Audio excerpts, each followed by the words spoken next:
শুরু করে দিচ্ছি মহান আল্লাহ পাকের নামে, যিনি পরম করুণাময় এবং অত্যন্ত দয়ালু। বাংলাদেশের সুৎখোর ইউনূসের মেটিকুলাস ডিজাইনের মাধ্যমে যারা ক্ষমতা দখল করেছে, জামাত, এনসিপি এবং তার জঙ্গি সংগঠন অঙ্গ সংগঠনগুলা, এবং জামাত মুনাফিকের দলের মুনাফিক কিছু ছাত্রলীগে ঢুকে তারাই অপকর্ম করে 24শে আগস্ট ছাত্রদেরকে হত্যা করে বিভিন্ন মেটিকুলাসের মাধ্যমে, যার কারণে সরকার পতন হয়।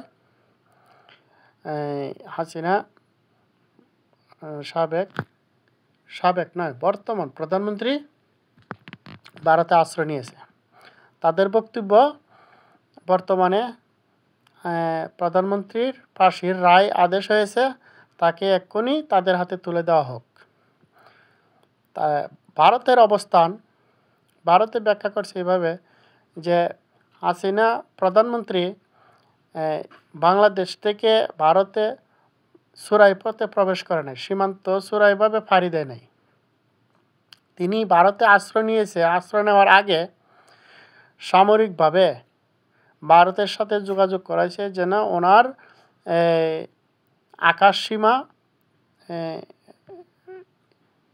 ক্লিয়ার রাখে, ভারতে ঢুকতে যেন তারকে কোনো বাধা দেওয়া না হয়। এবং সরকারের উচ্চ পর্যায়ে আগে মত বিনিময় হয়েছে। তাহলে তারা বলতেছে যে আমরা কেন তাকে জুলাইয়ের আন্দোলনের মাধ্যমে, যে মেটিকুলাসের মাধ্যমে যে সরকার এসেছে, আমরা তাদের হাতে কেন তুলে দেব? এবং তার ফাঁসির আদেশ ভারত ডোন্ট কেয়ার। তারা বলতেছে যে এগুলা সরকার অবৈধ, যা কাজকর্ম করতেছে করবে সবই অবৈধ। কারণ তারা একটা গণতান্ত্রিক রাষ্ট্রের একজন নির্বাচিত প্রধানমন্ত্রীকে সন্ত্রাসী কর্মকাণ্ডের মাধ্যমে পতন করা হয়েছে, যা মেটিকুলাস ডিজাইন নামে অভিহিত করা হয়েছে। তা আমরা কেন তাকে তাদের হাতে তুলে দেব?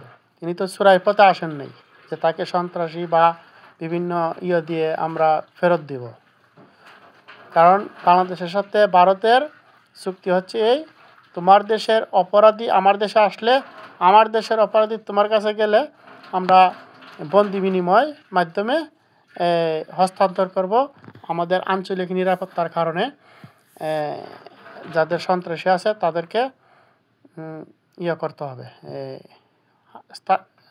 হস্তান্তর করতে হবে। যেমন কতদিন আগে আওয়ামী লীগ ক্ষমতা থাকতে আরসার যে সন্ত্রাসী কমান্ডার ছিলেন, ওনাকে আওয়ামী লীগ বন্দি করে আটক করে ভারতের হাতে তুলে দিয়েছেন। সেটা ছিল তাদের অপরাধ, কারণ তারা বাংলাদেশে ঢুকছে সীমান্ত ফাঁড়ি দিয়ে চোরাইভাবে, এটা হচ্ছে তার অপরাধ।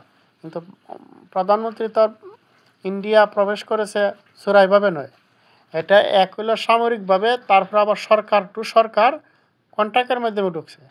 তাকে কেন, সে তখন আছে বর্তমানে প্রধানমন্ত্রী হিসাবে এবং ভারতের একজন গেস্ট হিসাবে আছে, এবং তার এই নিরাপত্তার জন্য যতদিন সে নিরাপদ অবস্থান বোধ না করবে ততক্ষণ পর্যন্ত তাকে ফেরত দেওয়া হবে না।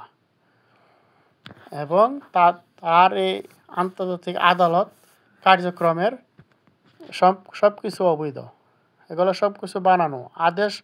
আদেশ ঘোষণা করছে গতকাল, কিন্তু এটার সিদ্ধান্ত ছিল 5ই আগস্টের পরেই। এই আদালত, এগুলো সব ছিল নাটক। যে জজ সেও জামাত, রাষ্ট্রপক্ষের আইনজীবী সেও জামাত, এবং প্রধানমন্ত্রীর আইনজীবী সেও জামাত। তাই এগুলো সব ভুয়া।